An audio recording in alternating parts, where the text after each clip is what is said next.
Ça va, Otman? Super, Cool. super. Et Bon, toi? très très bien, alhamdoulilah. Bon, ça fait 15 petites minutes qu'on discute là, c'est passionnant. Ouais. J'ai écouté des histoires vraiment cool. On aurait pu ne pas activer la On aurait pu ne pas caméra, activer hein. la caméra. On va faire Mais, comme si elle n'était pas là. exactement. Mais voilà, en tout cas, bienvenue dans le WIP, c'est un Merci. podcast qui décrit, voilà, qui invite les entrepreneurs et personnes inspirantes au Maroc. On est là pour comprendre le parcours, pour comprendre qui est la personne qui se cache derrière tous ces projets-là. Et voilà, voir un peu tout ce qui anime cette personne-là, réaliser tous ces projets. Aujourd'hui, c'est toi, Othman.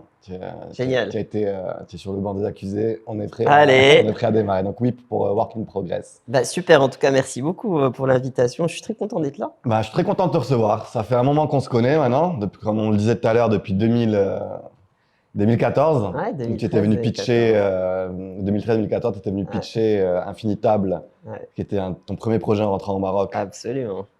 Tu étais venu pitcher à mon père qui faisait partie du réseau Entreprendre à l'époque. Ouais, Et voilà, donc on va. Quand je t'ai appelé pour t'inviter d'ailleurs, tu m'as dit, écoute Dan, s'il te plaît, j'ai fait pas mal de podcasts, j'ai fait pas mal d'enregistrements, j'ai pas envie non plus qu'on retombe encore dans les mêmes choses. Donc on va aborder ton parcours mais de manière plus brève et après aller plus dans la profondeur ok, d'Othman, ok? ok. Donc première question déjà, quand tu entends Othman Mdidesh, quelle est la première chose qui te vient en tête? Quand j'entends mon nom, Ouais, ton nom. Ouais, ah, c'est marrant ça. ouais, Ah, c'est une belle question. ouais, Elle va pas être facile. ouais, voilà, les premières choses qui t'arrivent en tête. Ton Euh, ressenti, Écoute, quand j'entends mon nom, alors j'entends pas souvent mon nom, mais quand j'entends, alors du coup, ouais, bah, fierté quand même. Je suis fière de ce que. cool. Alors pas forcément de ce que j'ai accompli, mais je vais dire d'avoir fait le choix de faire ce que j'aime. Donc c'est cette fierté dont je parle.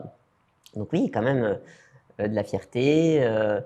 De la persévérance et un ensemble de valeurs aussi. Parce que, alors c'est un peu spécial de parler, de De parler de parler soi. de soi.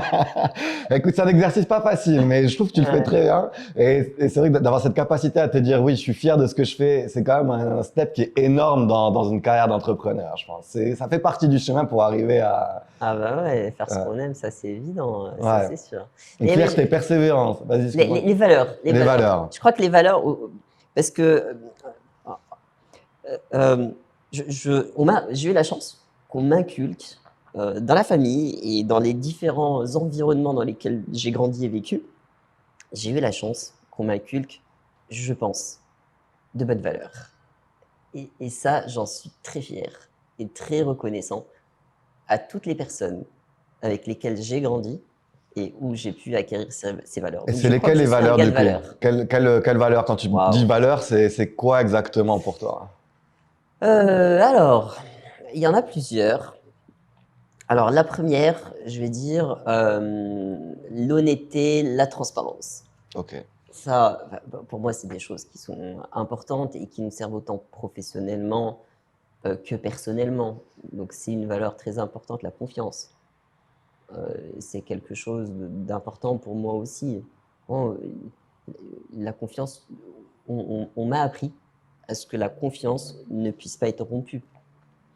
Et ça, j'en suis fier. Euh, L'engagement. Euh, Pareil, on m'a appris à être engagé. Et lorsque je m'engage, les choses peuvent changer dans la vie, mais on gère la façon avec laquelle on se désengage. Mais voilà, j'ai cette valeur d'engagement. Et de quelle Euh, manière, pour l'engagement, pour prendre l'exemple de l'engagement, quels ont ouais. été les éléments dans ta jeunesse qui ont fait qu'on t'ait inculqué cette valeur-là? Quels ont été les comportements de ton entourage qui ont fait que, voilà, Othman aujourd'hui, c'est une personne engagée qui a cette honnêteté, voilà, et cette transparence vis-à-vis de son entourage aussi? Écoute, je crois que c'est d'abord naturel. Je ne l'ai jamais analysé, mais c'est peut-être un bon exercice de revenir et d'analyser de pourquoi, du comment. Pour moi, c'est naturel. En fait, je prends ma famille d'abord. Quand on me fait une promesse quand j'étais gamin, on la tenait. En fait, c'est aussi simple que ça. Quand on s'engageait à quelque chose autour de moi, généralement, ou quand moi je m'engageais, donc si les choses changeaient, il fallait en discuter. Très C'est bien. une façon aussi de tenir ou de ne pas tenir ses engagements, mais de le faire d'une manière très correcte. Euh, J'ai toujours vu mon père se réveiller le matin pour aller travailler de façon hyper assidue. C'est un acte d'engagement. J'ai vu notre famille quand on était invité dans un événement ou quelque part, lorsqu'on dit qu'on va y aller, on s'est engagé. Enfin, je veux dire, c'est des petites choses simples de la vie que j'ai vues et Excellent. qui pour moi, enfin voilà, c'est pas plus que ça. Ah, écoute, en tout cas, ce que je retiens, donc, c'est fierté, persévérance, tes valeurs qui sont honnêteté, transparence et engagement. Est-ce que ça te parle, ça te Bah, résonne? merci de le garder comme ça. Moi, je trouve que c'est un joli mélange. Écoute, en tout cas, ça semble être les piliers de ta réussite aujourd'hui, vu comment tu en parles. Je parle pour moi. Après, C'est top, c'est top. par contre, je suis pas ponctuel. Donc, on s'est dit 9h, je suis arrivé à C'est 9h20. pas très grave, c'est les vacances scolaires aussi. Mais, C'est mais je le sais. Je sais que je ne suis pas quelqu'un de ponctuel. ok. Mais je le sais. Et tu l'assumes? Tu l'assumes aujourd'hui? Complètement. Ok. Ouais, ouais.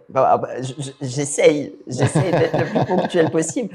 Mais je sais que je suis pas forcément quelqu'un de très ponctuel. Mais par contre, je préviens. Écoute, tant que tu préviens, c'est l'essentiel. C'est déjà que Je ça. suis ponctuel dans mes retards. Excellente phrase.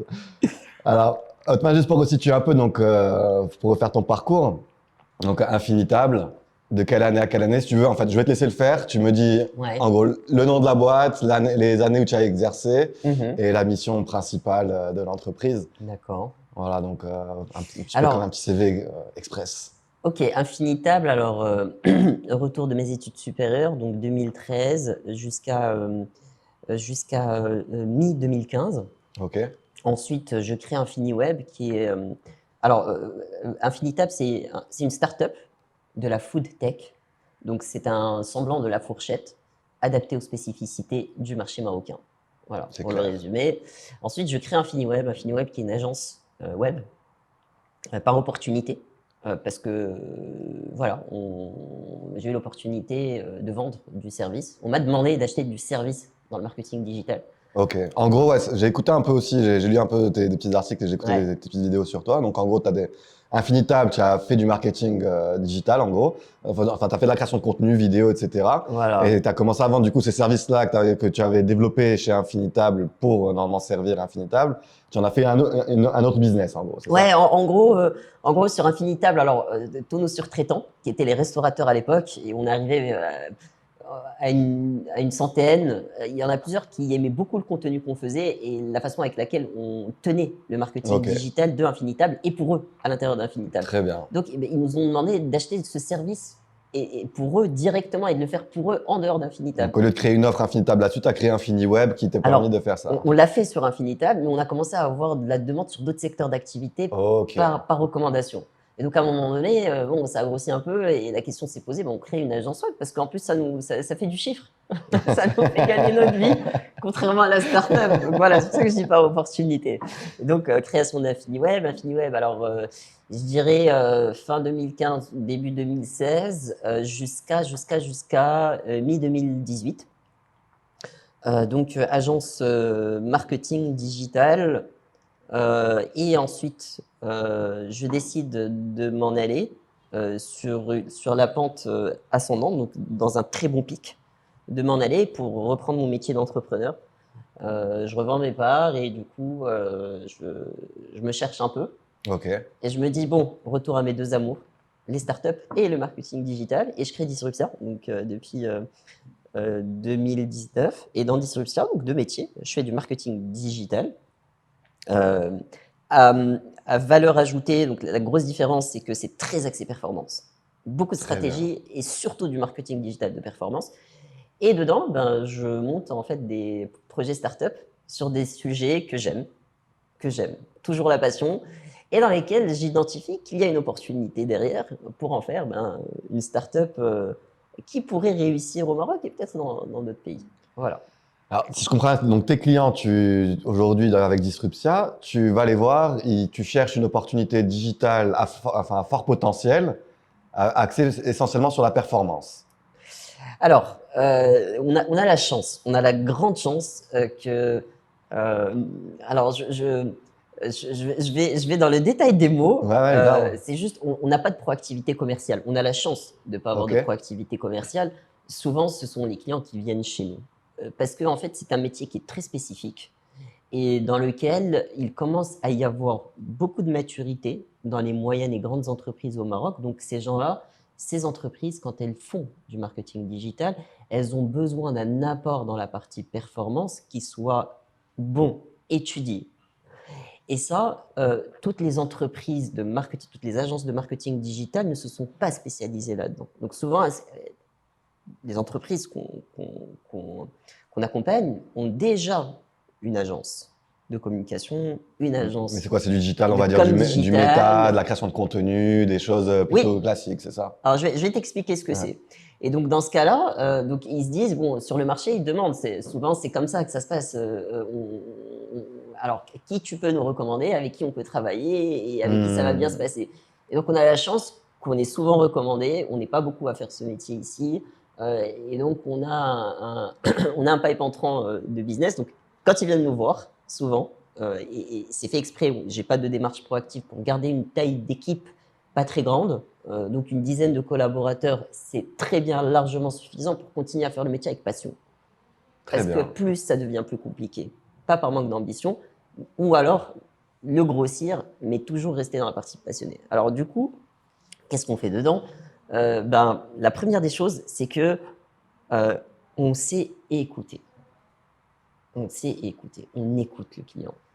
Euh, Qu'est-ce qu'il fait? Où est-ce qu'il en est? Qu'est-ce qu'il a fait? Qu'est-ce qu'il a essayé? Qu'est-ce qui a fonctionné? Qu'est-ce qui n'a pas fonctionné? Donc vraiment, on écoute énormément. Une fois qu'on a écouté, on dresse avec lui les objectifs vers lesquels il faut qu'on aille, principalement de performance. Il y a de la notoriété, mais principalement de performance. Donc, ils ont besoin d'avoir plus de leads parce qu'ils sont dans l'éducation, ils ont besoin de vendre plus de produits parce qu'ils sont dans le e-commerce, des objectifs, tout cela à la fois sur certains business parce qu'il y a des étapes dans lesquelles on avance dans la partie perf. Donc, on écoute beaucoup, on définit les objectifs et quand on a fait ça, c'est ce qu'on appelle la reco stratégique. Donc, voilà la stratégie qu'on met en place pour conduire cet objectif. Donc ça, c'est le premier bloc de Hmm. notre métier chez Disruptia. Et ensuite, on passe à la partie opérationnelle. Donc la partie opérationnelle, on va créer du compte. Alors, on va créer des plateformes d'abord, donc digital, site e-commerce, site vitrine, landing page, les plateformes qui vont nous permettre d'aller exécuter cette stratégie de performance. Des fois, ils ont déjà cette plateforme, des fois, ils n'ont pas. S'ils n'ont pas, on la construit. Et ensuite, on crée du contenu, donc éditorial, visuel, vidéo, photo, etc. Une fois que le contenu est créé et que les plateformes marchent, fonctionnent, on va à notre troisième métier, et notre troisième bloc de métier, c'est ce que j'appelle de façon un peu plus globale le marketing de croissance, et dans lequel je regroupe deux sous-métiers. Et le premier qui rejoint les objectifs de performance. Le premier sous-métier, c'est tout ce qui est balisage, tagage et préparation des plateformes à comprendre tout ce qui s'y passe pour atteindre un maximum de performance. Et ça, en gros, c'est-à-dire que n'importe quelle action qui est faite à l'intérieur d'un site, d'une application mobile, etc., on a la capacité de la traquer de façon chirurgicale. Et que ça, ce soit remonté dans les plateformes publicitaires qu'on utilise, donc du Meta, du Google Ads, du LinkedIn Ads, etc., ce soit remonté. Donc on crée une porte entre les deux pour que les plateformes de programmatique comprennent qu'est-ce qui s'est passé quand l'utilisateur est parti de cette campagne et qu'il est arrivé Hmm. ici. Et ça, c'est pas, on clique pas sur deux boutons. C'est-à-dire que c'est tout un métier dans lequel on met en place des éléments très granulaires de compréhension entre les deux. C'est Ça, intéressant, c'est hyper intéressant. ouais, Est-ce qu'on parle d'engagement et de conversion à ce moment-là, des Google Tag Manager qui permettent. absolument, Ok, donc tous ces absolument, événements-là qui permettent de. absolument. Ok, C'est ça, c'est du Google Tag Manager, c'est des événements, c'est des conversions. très bien. Et de euh, comprendre tout le parcours utilisateur à travers tout ça, c'est ça, et comprendre lequel va passer plus de temps là-dessus, quelle action va provoquer le plus de remplissage de formulaire, Absolument, quel type de personne qui est venue sur le site a passé du temps sur cette page, donc en passant du temps sur cette page, tu te rends compte qu'il va là-bas. absolument. Ok, c'est un boulot de fourmi, ça, quand même. En fait, réussir à aller dans cette analyse-là et pas rester en surface et se dire, ok, je vais mettre du budget sur Meta et je vais calculer au nombre d'impressions plutôt qu'aller comprendre mes conversions et mes engagements. Est-ce que c'est un peu là Oui, la différence que tu proposes par rapport à tout ce qu'il peut y avoir comme agence de com sur le marché? alors oui, oui, mais on peut aller. Alors oui, Ok, dans une partie, oui, mais je vais au-delà de ça. Parce que euh, prends un site, une landing page plutôt simple, sur laquelle il y a 5 sections et un formulaire. Taguer une landing page comme ça n'est pas compliqué. clairement. Ouais. Ensuite, aller expliquer à Meta, donc enfin voilà, je mets un Google Tag Manager et puis dans le Google Tag Manager, bah, je mets mon pixel Meta, je mets mon pixel LinkedIn, etc. Et j'ai plus ou moins une automatisation de la configuration pour comprendre que le formulaire a été rempli et que je fais Oui, ça remonter une c'est la conversion base, sur ça c'est Meta. basique. C'est pas compliqué. Ok. Maintenant, maintenant, ça peut aller bien, ça peut être bien plus compliqué que ça, et c'est là où on rentre dans une expertise. Quand on a une plateforme, on va avoir 5, 6 personnages différents qui ont des flux différents. Je vais Ouais. prendre je sais pas, une plateforme dans laquelle on prend des rendez-vous en ligne. En même temps, on peut remplir un formulaire. En même temps, on peut appeler par téléphone. En même temps, je peux être client, mais je peux être fournisseur. C'est huge, c'est C'est gros. énorme, Faut pas se tromper parce que clairement. quand tu vas sur les différentes plateformes et que tu mets en place des stratégies de publicité sur les différents réseaux, ces stratégies sont différentes pour chaque persona et chaque parcours. Hmm. Donc ça doit être extrêmement bien balisé. Donc comme tu dis, c'est un boulot de fourmi, mais ce n'est pas que le détail, c'est l'expertise aussi qui est importante. Cette expertise, il n'y en a pas beaucoup. Il n'y en a pas Alors, beaucoup. c'est hyper intéressant, Othman. Franchement, je pourrais rester sur cette discussion-là pendant tout le podcast. Et là, tu parles de certaines choses qui sont hyper pointues, qui demandent clairement du savoir-faire. Et pour revenir un peu, voilà, pour sortir un peu du côté technique et rentrer plus dans le côté comment tu en es arrivé là, déjà, est-ce que tu es arrivé à apprendre tout ça par toi-même? Est-ce que tu t'es formé? Est-ce que tu as été financé? Euh, Voilà, en gros, est-ce que, voilà, je sais que tu es un peu un geek, que tu as toujours aimé bricoler quand tu étais jeune les Ouais, ordinateurs, que tu as fait pas mal de choses qui ont fait que tu as appris by yourself, quoi, do it yourself vraiment totalement. ouais, évidemment. Est-ce que tout ça, ce dont tu me parles, c'est des choses que tu as appris seul et que tu allais creuser, que tu allais. Oui et non. D'abord, ce qu'il faut savoir, c'est que à moi seul, je peux pas faire tout ça. Ok, Donc, je me repose clairement sur les bonnes personnes aux bons endroits. Et ça, c'est une de nos façons de faire dans notre métier. Et c'est ma vision aussi de l'agence, la façon avec laquelle je tiens un business d'agence, c'est avoir la bonne personne au bon endroit. Donc moi, je ne suis pas doueur à l'intérieur de tout ce que je propose dans ce métier. Moi, j'ai un métier dans ma boîte.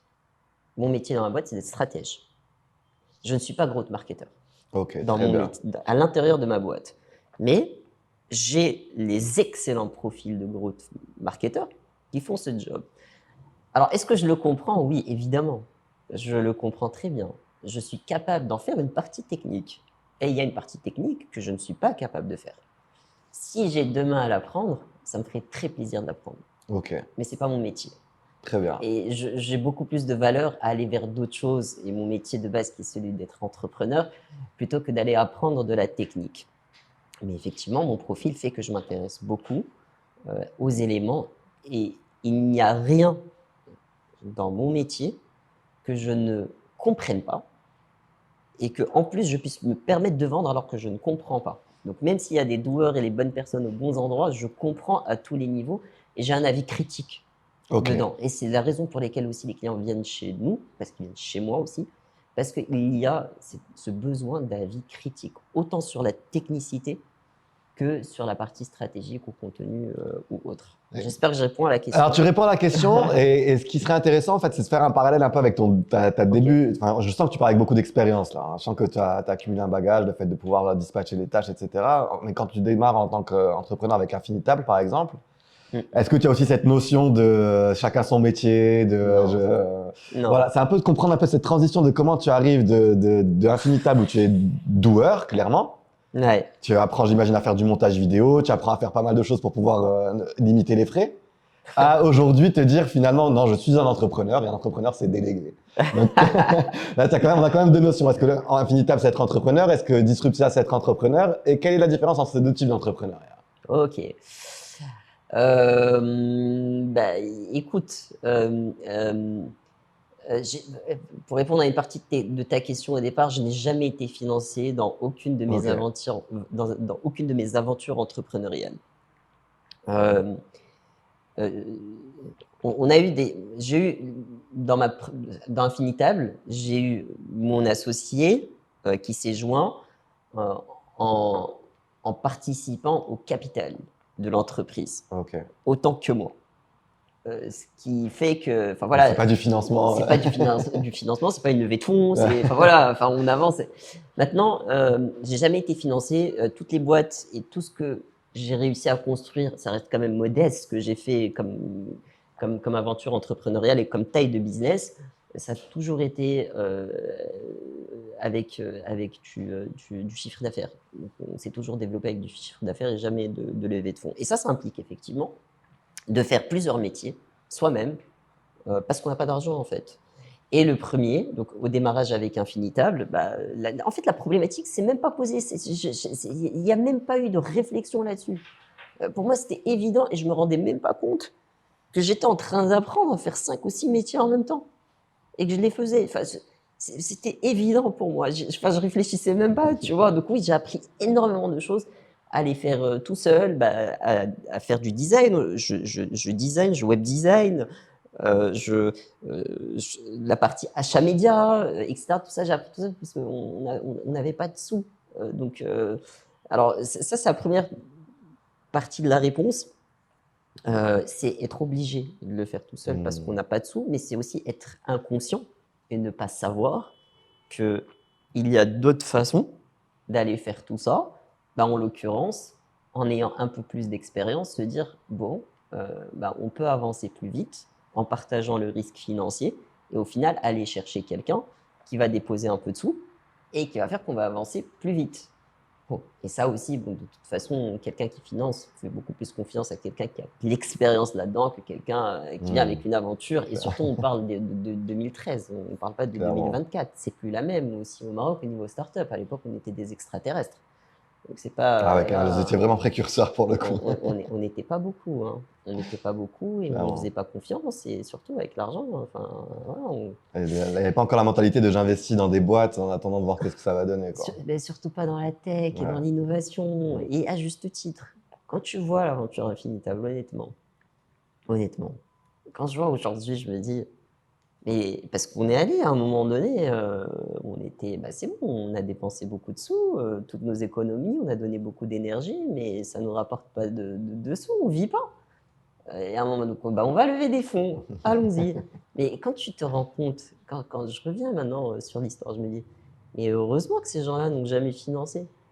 Parce que quand on voit aujourd'hui la restauration, comment elle se comporte, il faut être un peu fou pour ouvrir un restaurant et baser de l'innovation sur de la consommation des restaurants sur place. Clairement. Parce qu'aujourd'hui, c'est du delivery, c'est de la dark kitchen, c'est de la vraie innovation. Si on commande à la Hmm. maison, etc. Donc je me dis, ah, les gars, finalement, ils ont bien fait de pas investir, tu vois.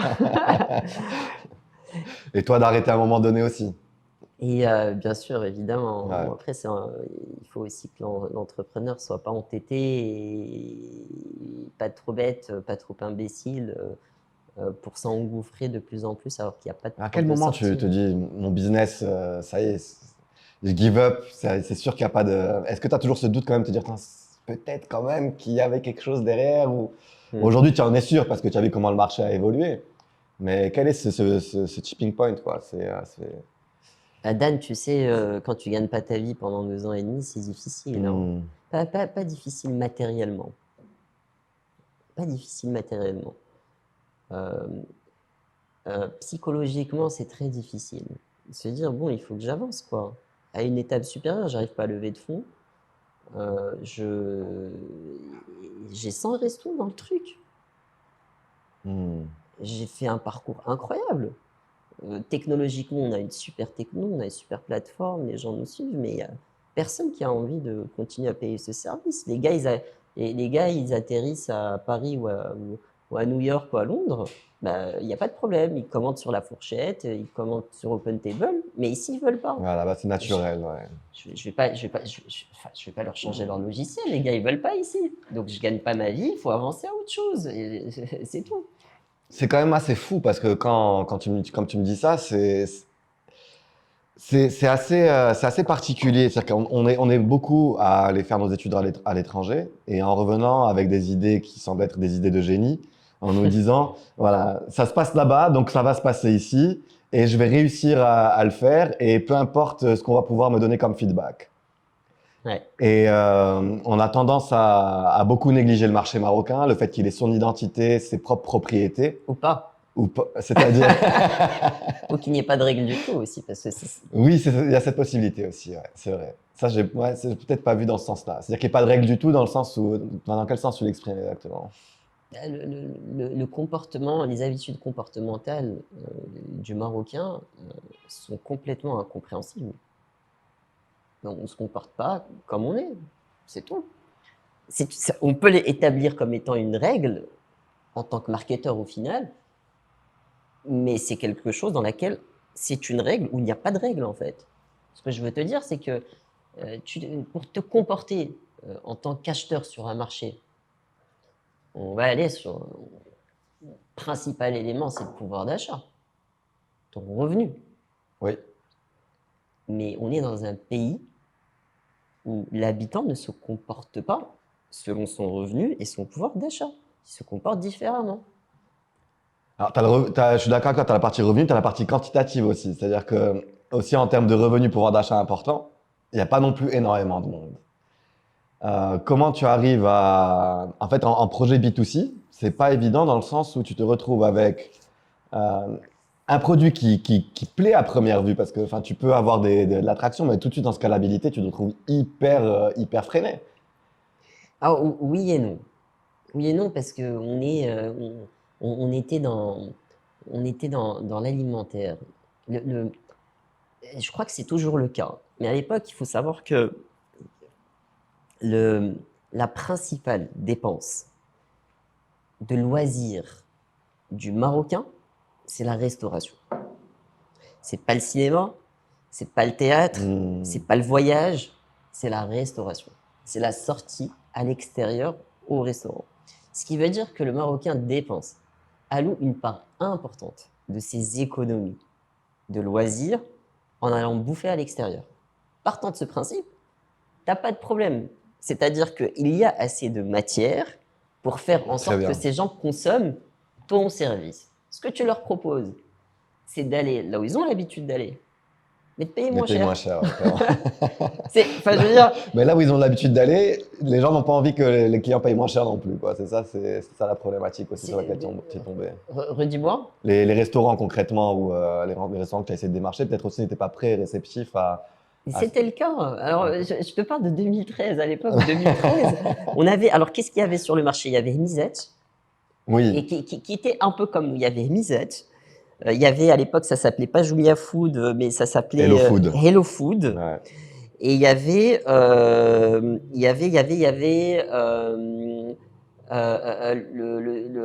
comment ça s'appelle? Le concept où il y avait Groupon, Groupon, très bien. Ouais.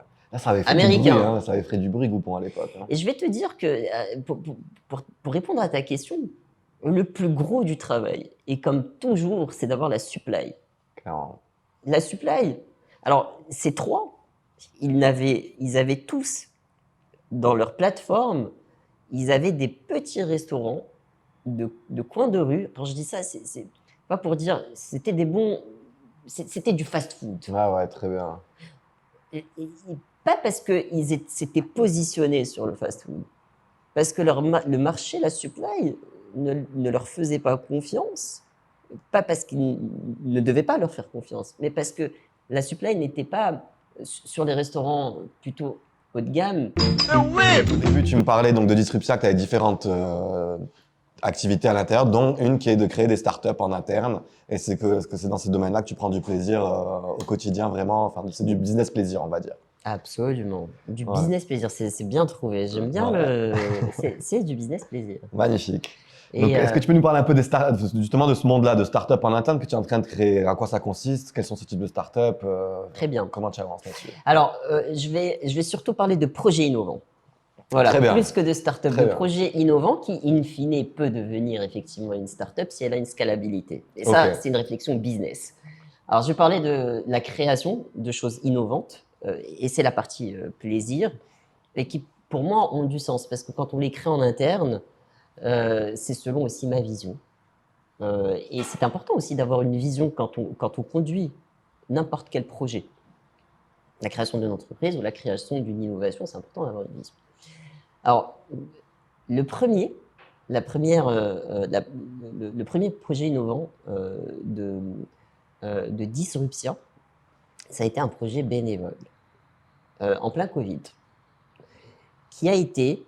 Alors, j'ai eu plusieurs fois, depuis des années, je me rends compte que la façon avec laquelle on trouve une pharmacie de garde proche de chez soi ou de là où on est n'est pas simple et compliqué.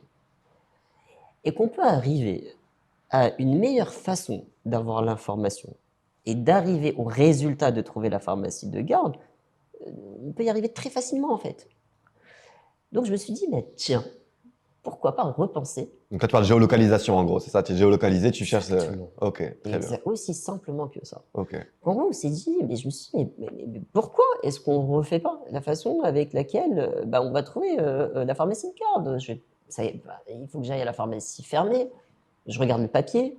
Il y a d'autres sites qui sont spécialisés et qui tiennent la tête de la recherche Google. Quand je mets pharmacie de garde, Casablanca. C'est un enfer. Moi, personnellement, quand je cherche une pharmacie de garde, Ouais, c'est pas simple. c'est vraiment complexe. C'est pas C'est simple. très Parce complexe. que quand tu cherches une pharmacie de garde, C'est quand même fou que ce soit pas accessible. tu es dans le besoin ou dans l'urgence. Tu ne Clairement. cherches pas une pharmacie de garde pour un Doliprane. Clairement. Donc il faut que l'information soit trouvée rapidement et que tu ailles rapidement là où il faut. Les sites qui arrivent en première position dans ces résultats de recherche, parce que quand on va chercher une pharmacie de garde, le premier réflexe, je vais sur Google. Je vais chercher Direct. pharmacie de garde Maarif, pharmacie de garde Insbel, etc. Les sites qui arrivent, et merci beaucoup à eux d'avoir pendant des années et des années et des années référencé ces pharmacies de garde, parce que je sais que le travail n'est pas simple. Merci à eux de faire le travail. Mais aujourd'hui, la façon avec laquelle on trouve chez eux l'information n'est pas optimale. Donc le travail qu'ils font depuis des années est énorme. Bravo. En gros, c'est rangé par quartier aujourd'hui. Il n'y a pas de map, pas de Ok. ceci, il n'y a pas de cela. Alors qu'est-ce qu'on s'est dit? Bon, c'est très simple. Je vais créer un site. En l'occurrence, ça s'appelle lespharmacies.ma. Dès que tu arrives dedans, c'est un peu comme Airbnb, tu vois. Quand tu vas sur Airbnb, tu as tout de suite une carte. Oui. Elle te géolocalise. Ou Google Maps, ça te géolocalise. Et tu as des points d'intérêt à côté. Tu cliques sur le point d'intérêt et il est dynamique.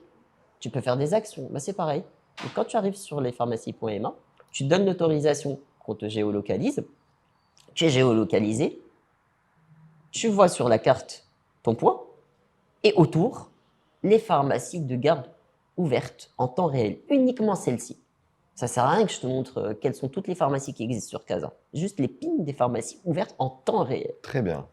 Tu cliques sur la plus proche, tu as une petite carte qui s'affiche. Tu cliques sur itinéraire. Dedans, tu as l'adresse, le nom de la pharmacie, le numéro de téléphone et tu as deux petites icônes.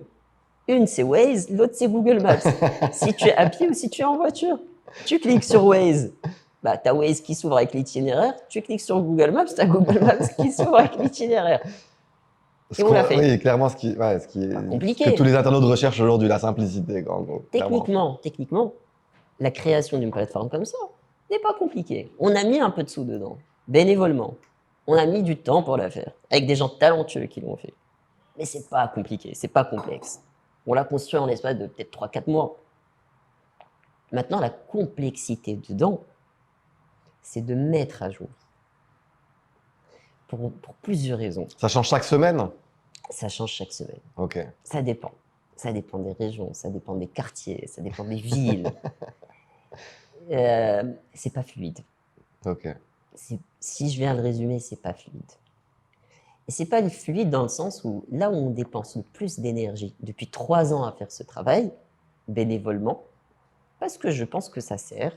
Et d'ailleurs, nos stats et nos courbes sur Google Analytics montrent que on ne dépense pas d'argent. Attention, hein, C'est du trafic organique. dans la pub, on ne dépense pas d'argent. Ok. C'est organique. On voit que c'est montant de plus en plus. Parce Énorme. que ça sert. Et puis les gens nous le disent. Ils nous disent, bah, ça m'a aidé. C'était plus simple, merci, etc. Donc ça, alors, donc je reviens et je te dis, l'information à la source, elle est compliquée à avoir de façon structurée. Je n'ai aucun fichier, aucun organisme à qui m'adresser pour lui dire, bon, regarde, nous, on y croit. Et on a fait l'effort, on est bénévole. Je veux juste la liste. Donne-moi une liste d'ici à 3 mois de quelles sont les pharmacies de garde ouverte à Casa par quartier. C'est tout, je veux rien d'autre. Et je veux faire payer personne. Et je veux juste les mettre en ligne. Et ça, il n'y a pas. Alors, C'était qui ton point de contact, du coup Alors, on a. Alors, ça dépend des villes, mais sur Casablanca, il y a le syndicat Très bien. des pharmacies du Grand Casablanca, qui pour le coup fait ce travail de pouvoir, parce que les pharmaciens en fait reçoivent la liste qui correspond à leur propre quartier. Ils savent pas. En fait, ils ne reçoivent pas d'une quelconque entité ou organisme toute la liste complète avec une planification sur plusieurs semaines ou plusieurs mois. Ils reçoivent ce qui les concerne. Le syndicat fait un travail qui n'est pas simple, de regrouper tout ça. Derrière, pour ceux qui veulent exploiter ceci, pour des raisons bénévoles ou des raisons non bénévoles, ils proposent, à juste titre, cette liste en contrepartie d'une rémunération qui est symbolique, pour être franc. Ça permet d'avancer. Donc nous, ça fait 3 ans qu'on achète cette liste, en l'occurrence pour Casablanca. Donc on a fait le service sur Casa, Rabat, sur les grandes villes. Mais on s'est rendu compte à un moment donné qu'on ne pouvait pas tenir le cap parce qu'il fallait une vraie équipe dédiée pour mettre tout le temps ça à jour. C'est beaucoup de travail. Et on le fait, ça fait 3 ans qu'on le fait. Alors à Rabat, par exemple, le syndicat de Rabat, il le met en ligne, gratos. Ok, très bien. Ça, c'est top. On récupère et on est bon. Alors il y a une semaine, j'ai décidé qu'on allait arrêter d'acheter cette liste. Parce que ça fait 3 ans qu'on fait le taf, on est content de l'avoir fait, on aide des personnes. Aujourd'hui, je pense qu'on est légitime sur notre bénévolat à pouvoir demander de l'aide parce qu'on nous fournit simplement ces listes de façon gratuite. Et l'énergie que ça Tu as émis la demande là-dessus? À qui? C'est tout le problème. Ok. À qui doit-on émettre la demande? Ok. À qui veut entendre notre demande? Il y a qui au-dessus des pharmacies? Il y a le ministère de la Santé peut-être? Aucune idée. Je n'en ai aucune idée. Je ne me suis pas approfondi sur la question pour être franc avec toi. Et je suis simplement dans une phase où, bon, c'est dommage, ça fait 3 ans qu'on le fait aujourd'hui. Alors, le site est en ligne, mais je crois que tu vas rentrer, il n'y a aucune pharmacie dedans, de garde ouverte, parce qu'on ne met pas à jour, tout simplement parce qu'on n'a pas le listing, parce qu'on a arrêté de lâcher il y a une semaine. Très bien. C'est tout récent. Maintenant, à qui il faut s'adresser? Je suis dans une logique où je ne suis pas proactif. Donc, à qui veut entendre qu'on en a besoin et qui pense que ça peut être une bonne idée de nous la fournir parce qu'il l'a, avec grand plaisir, on est preneur et ce serait très gentil de la part de cet organisme. Mais ce n'est pas un combat que je vais aller mener parce que je pense que mon combat là-dedans, je me le suis créé, il a déjà été mené. Ok. Qu'est-ce qui t'avait animé initialement? C'était Covid. C'était Covid. Covid déjà. Comment c'est arrivé? Enfin voilà, on est dans le domaine de la santé, du médical, de beaucoup de choses. Est-ce que ce type de business, enfin pas un business concrètement, c'est une plateforme d'information, c'est une plateforme informationnelle. Est-ce qu'une plateforme informationnelle comme ça peut donner suite derrière à une idée business si ça continue à tourner? Ça m'intéresse pas. Ok. Honnêtement, je veux pas je veux pas en faire un modèle de revenu du tout. Je n'ai aucun intérêt là-dedans. Très bien. Est-ce que derrière, bon, ça donne potentiellement pas d'idées à des structures, je sais pas, des laboratoires ou autres. Est-ce que ça ne me donne pas la possibilité d'aller chez eux parce que derrière c'est pas exploitable? Probablement, mais je veux que ça reste bénévole. Très bien. Ça compte pour moi. Et c'est pas de prendre l'information que j'ai et de la revendre ou de l'utiliser potentiellement pour autre chose. Si c'est pour rendre service, oui, dans le Ok. cas de ce projet. C'est mon give back. Enfin, je veux dire, je fais pas tout ce que je fais dans la vie n'est pas pour gagner de l'argent. Très bien. Donc, Je dois donner quelque chose gratuitement, aider. magnifique. Alors, je vais te dire, moi, je suis un early adopter. Ok. Parce qu'il y a la passion. Et donc, forcément, mes lectures automatisées depuis des années amènent l'information à moi. Très bien.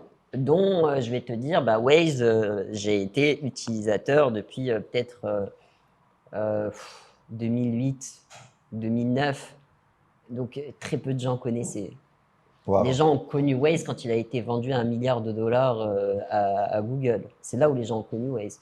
WhatsApp, quand je l'ai téléchargé, le premier jour, je crois que c'était en 2009.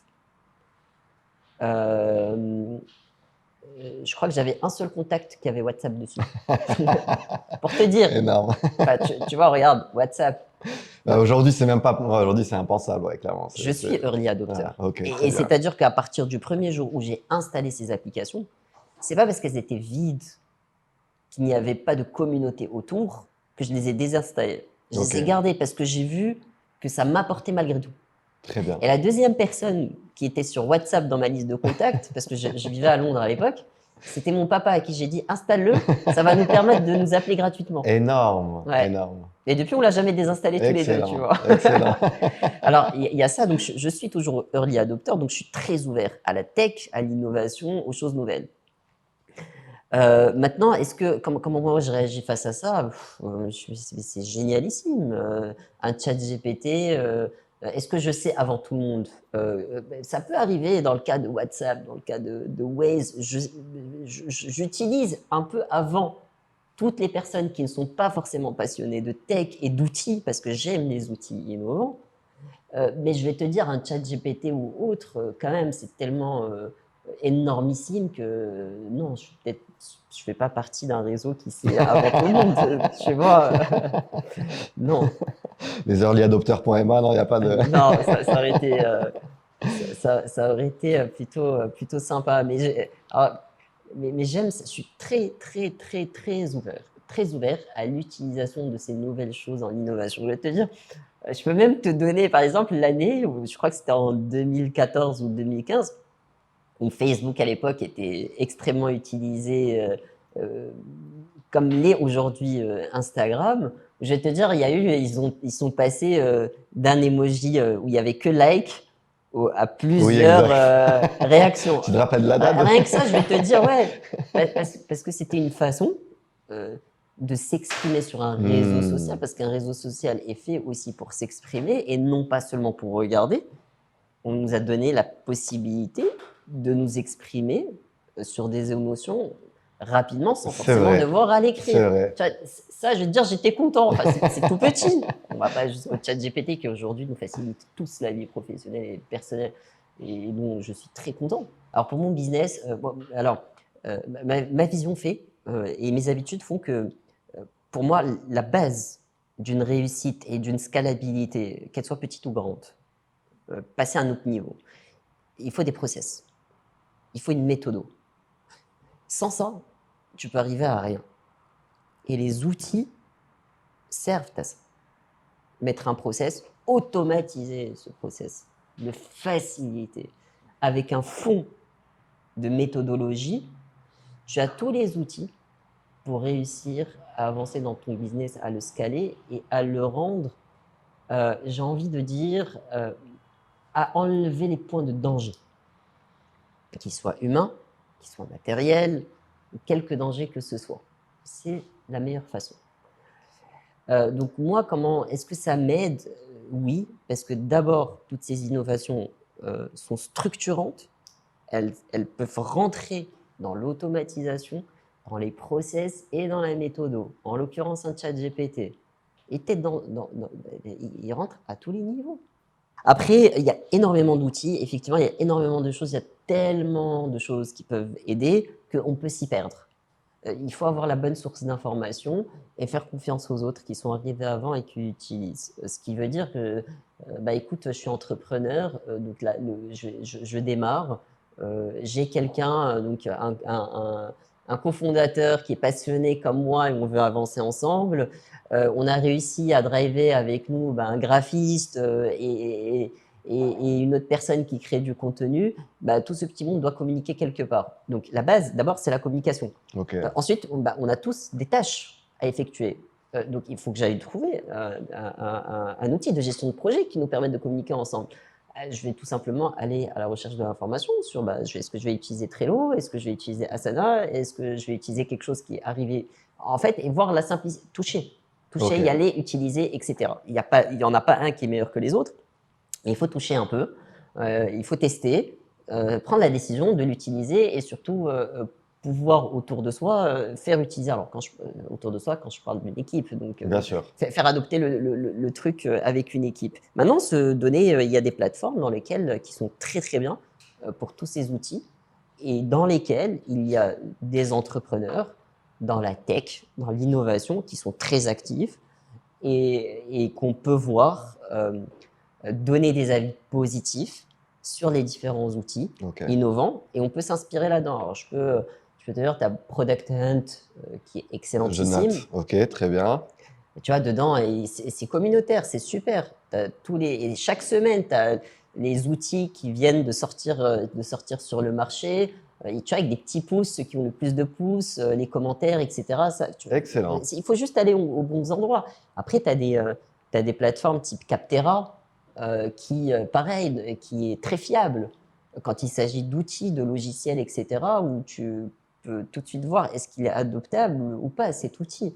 Donc, entre l'envie et aller juste chercher au bon endroit, je veux dire, et tester, voilà, je veux dire, ça fait le truc. Top. Mais par contre, si t'es le gars avec ton agenda papier tout le temps et ton stylo, tu arriveras pas. Ok, très bien.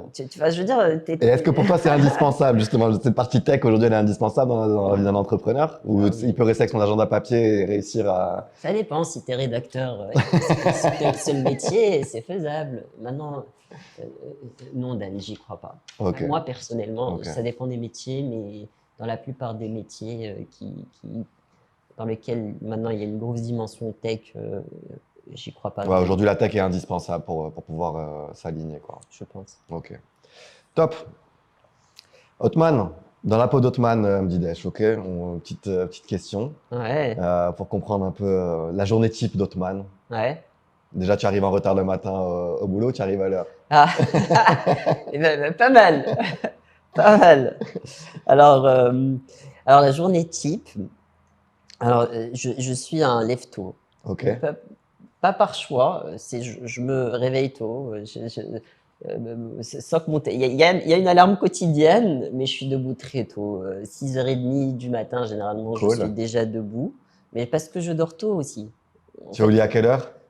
je suis allé au maximum. Alors, vraiment, si c'est un maximum, 23h. Au Ok. maximum. À 23h, tu es fatigué le matin quand même. De 23h à 6h30 du matin, c'est long quand même, hein. Ça fait assez d'heures de sommeil. C'est très large même. Ah ouais, il me faut 8 heures. Hein. Si j'ai pas mes 8 heures, je suis un peu irritable. Quoi. D'ailleurs, ma femme m'a T'es dit pas est-ce qu'on loin. fait un apéro hier soir? Je dis écoute, non, j'ai un interview demain matin. Si je fais un apéro, je vais être éclaté. Donc, non, je suis pas d'accord. Je comprends. Maintenant, est-ce que j'ai du crédit Donc, toi, de 7 heures, ça te sommeil? suffit. 7h, 7h30, c'était bien. Alors, j'ai dit au maximum 23h, ça veut dire que je me couche chaque jour à 23h. Ok. Je peux me coucher bien avant. Bon. Dernièrement, la vie est un peu plus chamboulée. J'ai un bébé et donc, mais qui est très cool. gentil pour le coup, qui fait ses nuits très tôt. Il Donc a ça quel va, âge? c'est pas très bouleversant. Et surtout que ma femme, la vérité, c'est elle qui fait tout l'effort possible et imaginable la nuit. On va enregistrer cette partie-là quand ça va. Il faut lui envoyer. Donc du coup, donc réveil tôt,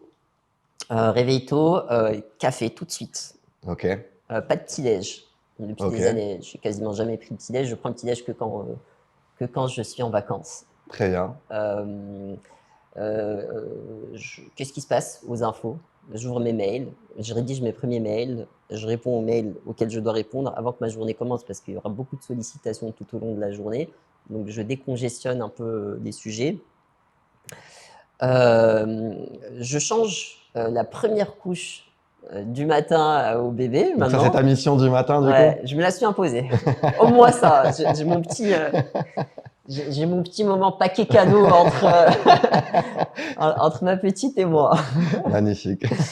Et donc, et ça, ça va être vers le coup 7h30, 8h. Et ensuite, bah, j'attaque. Je vais à la guerre. Ok. Chaque journée Donc est 8 heures, différente. tu pars. C'est variable maintenant, Ok. mais oui, allez, 8h, 8h30, Ok.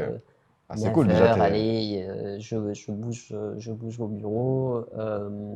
Et ensuite, chaque jour est son lot de. Mais par contre, très organisé, mes journées, les rendez-vous bien sûr calés bien à l'avance, etc. Mais j'ai des journées très. Mon métier nécessite accompagner plusieurs clients à la fois sur des sujets stratégiques, etc. Donc il y a beaucoup d'échanges. Mais chaque jour n'est pas comme l'autre et c'est une guerre au quotidien. Alors, donc, journée type, être au bureau. Euh, euh, Entre call des clients sur la partie réflexion, la réalisation des différentes stratégies, s'assurer que tout va bien en prod, même si la prod à l'intérieur de ma boîte, c'est pas moi qui la dirige, c'est quelqu'un d'autre, mais je reste toujours à l'affût et au savoir de ce qui se passe. Gérer les imprévus, beaucoup. Il n'y a pas une seule journée où Sans il un n'y a pas imprévu. d'imprévu. La journée est faite plus d'imprévus que de choses prévues. Je joue pas mal au tennis. Ok, Donc c'est mon échappatoire. top. Alors quand je dis pas mal, pas mal, pas mal. C'est-à-dire j'essaie d'y consacrer un maximum de temps. Donc je vais pas te dire aujourd'hui je suis le gars qui passe ses week-ends à bosser, c'est pas vrai. À moins d'avoir vraiment des urgences et des gros imprévus qui déstructurent ce qui a été construit. Là, Ok, pour le coup, effectivement, dans ce cas-là, ça peut prendre les week-ends, mais bon, heureusement, c'est pas chaque jour. Donc, mon loisir, le c'est tennis. vraiment le tennis. Top. J'y joue beaucoup, et là où je joue, je rencontre beaucoup de monde, de personnes différentes, donc c'est génial, j'adore. Et puis, c'est un sport, c'est un sport de fou, hein. Apparemment, c'est le sport qui rend fou. Et très spécial parce que c'est un sport où tu es tout seul, tu te concentres toi-même, tu n'as pas de coach, tu n'es pas managé. Il y a obligatoirement un gagnant, un perdant. Le gagnant n'est pas forcément celui qui joue le mieux, mais celui qui arrive à gérer tout un tas de choses en même temps. Donc c'est un sport très psychologique. Et c'est quoi la mission exactement de la French Tech? Alors, notre mission à alors on est à peu près 8 dans le board. On est des intrapreneurs et des entrepreneurs. On est aussi au final une bande de copains. Ok. Donc en Mais gros, je vous vois sur LinkedIn, vous avez l'air, ouais, ça a l'air super sympa comme, c'est comme endroit. super, on s'entend bien et ça fait la réussite de la partie associative bénévole. Attention, parce que c'est bénévole. Pour que ça fonctionne bien et qu'on donne et qu'on avance dans le bénévolat, il faut qu'on s'entende bien. Clairement. Sinon, ça sert à rien. Et pour qu'on épouse les visions les uns des autres, il faut qu'on s'entende. C'est obligatoire, ce qui est le cas aujourd'hui. Alors, notre mission, pour l'expliquer, on est une des communautés, de la centaine de communautés des French Tech dans le monde, labellisées par la French Tech France. Mais on est marocain. En même temps, dedans, dans le board, on a des personnes françaises, marocaines, franco-marocaines. On n'est pas franco-français. Très bien. C'est pas le but, parce qu'on est dans un écosystème local aussi. Alors, du coup, notre mission, c'est d'essayer d'apporter à l'écosystème start-up et d'innovation local marocain euh, les avantages de l'écosystème French Tech, à savoir un réseau dans tous les pays, quasiment tous les pays du monde, dans la tech et l'innovation, composé d'entrepreneurs très talentueux, brillants, qui ont réussi. Et ça, donc, je te dis d'abord, c'est la mise en contact. Facile. Je te donne un exemple. Toi, Dan, tu es dans le textile et que tu as quelque chose d'innovant et dans la tech, dans ta boîte de textile, je me dis, Othman, bon, écoute, moi, je suis intéressé par voir comment est-ce que je peux aller à Dubaï ou à Tokyo dans mon business. Alors, je veux par exemple faire du recyclage de fibres naturelles. Ouais. Et je sais qu'il y a des personnes qui ont développé des technologies extraordinaires au Japon, par exemple. Là, je viens voir la French Tech, j'ai besoin d'être mis en relation pour cette technologie-là avec ces personnes-là. Et c'est là votre boulot, vous arrivez à faire. Absolument. Ok. Donc tu me dis, Othman, j'aimerais bien un point de contact au Japon. Ok. Moi, je vais voir dans les communautés French Tech qui il y a, je contacte et je nous mets en relation. Et du coup, ça te permet de discuter, de voir est-ce qu'il y a une opportunité, est-ce qu'il n'y en a Excellent. pas, très rapidement. Excellent. Et en fait, c'est ça notre promesse, c'est d'avoir cette ouverture, toutes les structures qui accompagnent les startups. Alors, attention, on n'est pas une structure d'accompagnement de startups, on est facilitateur Très avec bien. les armes qu'on a. Mais ce que font les structures d'accompagnement au Maroc, c'est topissime. Nous, on s'intègre là-dedans pour apporter ce plus d'un écosystème qui est plus large. Et donc, dedans, on fait beaucoup d'autres choses. Donc, on fait des événements qui sont dans des techs spécifiques. On va faire des petits dash tech, on va faire des webinaires sur des typologies de tech. Donc, ça peut être la food tech, ça peut être l'agri-tech, ça peut être dépendamment, en fait, on se met en place les sujets et puis Et c'est ouvert à tout le monde, du coup? évidemment, Ok. évidemment, c'est ouvert à tout le monde. Très bien. Qu'est-ce qu'on fait d'autre? Alors, on fait des challenges tech. Donc, en gros, on crée des événements, nous ou avec des entreprises, dépendamment de leur typologie de secteur, où on invite des jeunes et des moins jeunes à venir participer, à faire du business peut-être, à faire de l'innovation avec ces entreprises. C'est hyper intéressant. C'est hyper intéressant. Il y a vraiment de la mise en relation entre des projets et des individus, quoi. Évidemment, Ok. bien sûr. Et alors, autre chose géniale, alors on a un super sujet qui s'appelle Acton Futur, qui a été créé par un des membres, à l'initiative d'un des membres du board. Et tout de suite, où tout le monde a adoré, ça a été de créer en fait une compétition qui s'appelle Acton Futur à destination des collégiens et des lycéens d'écoles marocaines, françaises ou toute autre école marocaine avec de l'idéation dans l'innovation. Donc, tu te constitues en équipe à partir de 3-4 personnes, équipe mixte, dans un collège, dans un lycée. Excellent. Tu postules, alors dépendamment, pareil, on va toujours dans une tech spécifique. Cette année, c'est la 4e édition, on va dans la Sport Tech. Vu qu'on est dans les Jeux Olympiques, qui arrivent bientôt, donc on va dans la Sport Tech, tu te constitues en groupe de 3, 4, 5 personnes mixtes et tu participes. Tu pitches en grandeur nature. Donc la Sportec, ça peut être, peu importe le sujet autour du sport, quoi. Sport et technologie. Sport et technique, ça peut être du vêtement technique aussi. Oui, bien sûr, Ok. absolument. On en parlera après, ça peut être intéressant. Mais tu n'es pas collégien ni lycéen. Pas pour Attention, moi, pas pour moi. Pas pour moi. ne fais pas l'opportuniste. N'envoie pas tes enfants. J'ai une gamine de 6 ans, si elle peut participer, ça serait cool, quoi. Elle est déjà au collège. C'est précoce, Très, bravo. Non, c'est parce que je suis dans Super. une association qui s'appelle le Moroccan Fashion Cluster. D'accord. Et ils lancent aussi on va dire un concours où ils mettent en relation les ingénieurs ou les étudiants en PFE Super. avec des entreprises pour monter justement des projets innovants autour du textile D'accord. et où les deux gagnants auront un prix. Super. Voilà, donc Génial. Voilà, du coup, peut-être que ça Top peut comme rejoindre un sujet. peu, je sais pas si tu as des PFE Écoute, oui, aussi. dans la Sportec. Après, à la différence, c'est que là, c'est vraiment collégien lycéen. Parce Ok. que l'idée derrière, c'est d'insuffler les autres possibilités que le salariat dès le plus jeune âge. Et donc, Très ces bien. jeunes, on a vu, ça fait 4 ans, on a vu des collégiens et des lycéens, mais avoir des idées brillantissimes. Et on est scotché chaque année, et pas juste par les idées. Excellent. Mais les jeunes, ils vont au-delà, ils te construisent un site. Eux-mêmes, tu vois, tu disais doueur tout à l'heure. Oui, très bien. Mais je t'assure, ils te construisent un site génial. Ils te parlent du X.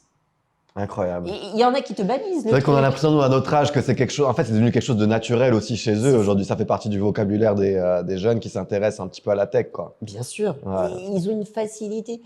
Et c'est un peu notre mission, c'est de se dire, il faut aller partout et donner cette passion à ces jeunes. Donc on est à la 4e édition. D'ailleurs, Magnifique. c'est un appel si les personnes qui nous entendent ont des jeunes, des enfants qui sont au collège ou au lycée, allez-y, participez. Et alors, ce qui est génial derrière, c'est que ça a été repris, notre concept de Acton Futur, par 2 autres pays. Ah, cool. Dans le cadre de la French Tech aussi. Dans le cadre de la French Tech, Génial. d'autres communautés dans d'autres pays. Génial. Alors, ça a été repris par la Turquie, à Istanbul, et il me semble au Kenya. Magnifique. Et c'est pas fini, on a envie que ça aille plus loin. Donc imagine Mais c'est un peut-être dans super quelques concept. années avoir, tu vois, Mais une déjà, compétition c'est magnifique. interpays C'est magnifique. là-dedans. Déjà, tu pour identifies les jeunes. profils qui ont cette envie d'entreprendre, tu identifies des profils qui ont du potentiel pour entreprendre en plus. Et ça peut être encore en amont de la pépinière en plus. C'est vraiment. Absolument, tout à fait. C'est magnifique. C'est magnifique. Et ça, c'est un bonheur. Encore une fois, je dis le give back, mais c'est pas, c'est bénévole. Et vous communiquez dans les lycées, vous communiquez dans les ouais, collèges, partout. oui, Ok. absolument. On a Leïla qui est membre du board aussi, qui fait un travail magnifique. Génial.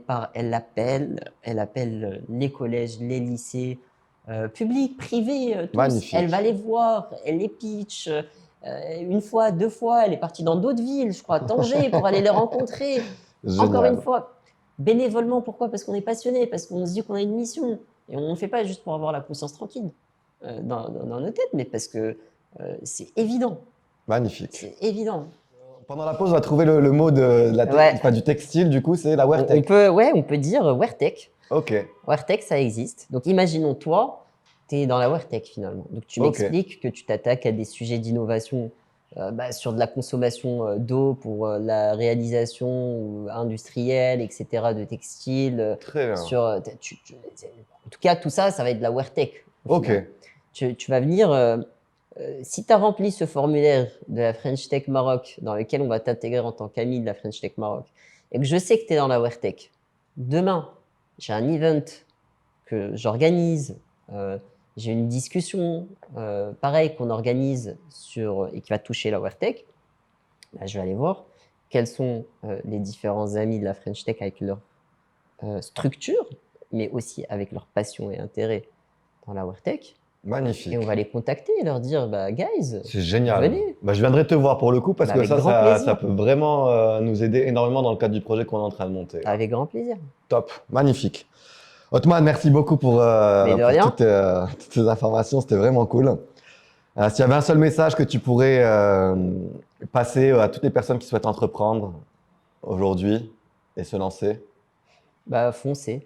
Ok, foncez, direct, on est d'accord. Et ne vous arrêtez pas. Là, tu m'as dit un seul mot, maintenant tu es en train de me lancer. J'ai donné un seul mot, c'est foncer. Maintenant, ne vous arrêtez pas, ça dépend. Là, on peut être. Après,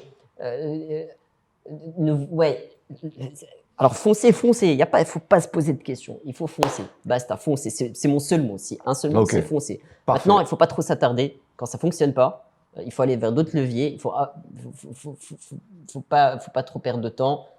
Foncez pas, ne vous arrêtez pas, mais ne restez pas coincé au même endroit.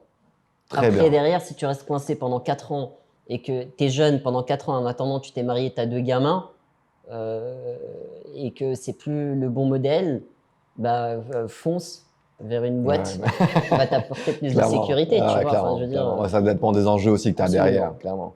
Et dernière question, quelle personne tu aimerais voir assise à ta place si tu avais, s'il y avait le choix là aujourd'hui? Tiens, ces temps-ci, je discute pas mal avec quelqu'un de la communauté Startup et Tech que j'apprécie beaucoup et qui a construit une belle application. Alors, je ne sais pas si tu l'as reçu ou pas, mais tu devrais. Il a vraiment beaucoup de choses à raconter. Dis-moi. Il s'appelle Hicham Zouaoui et il a cofondé Pipi Piadla. Ah, j'ai entendu parler de l'application, mais je connais pas Hicham. C'est une très bonne idée, ça. Ouais. Il y a une belle histoire, Hicham. Parfait. Pipi Piala, ouais, très bien. Je sais que ça a été... Leur truc, c'est parti d'un groupe Facebook communautaire dans lequel on trouve du covoiturage. Les gens se partagent entre eux, tu vas où, etc. Et jusqu'à arriver à une vraie application payante dans un Et qui pays fonctionne. challenging et qui fonctionne. Magnifique. Il y a une belle communauté. Franchement, il a des choses à raconter. Parfait. Voilà. Merci beaucoup, Othman. Bah, super. Bah, c'était un plaisir, en tout cas. Bah, pareil, Ouais, merci. Vraiment cool. Merci à toi. Dan, de Super moment. m'avoir Super invité. moment. Moi aussi, j'ai pris du plaisir à partager avec vous. Yes. Cool. The whip!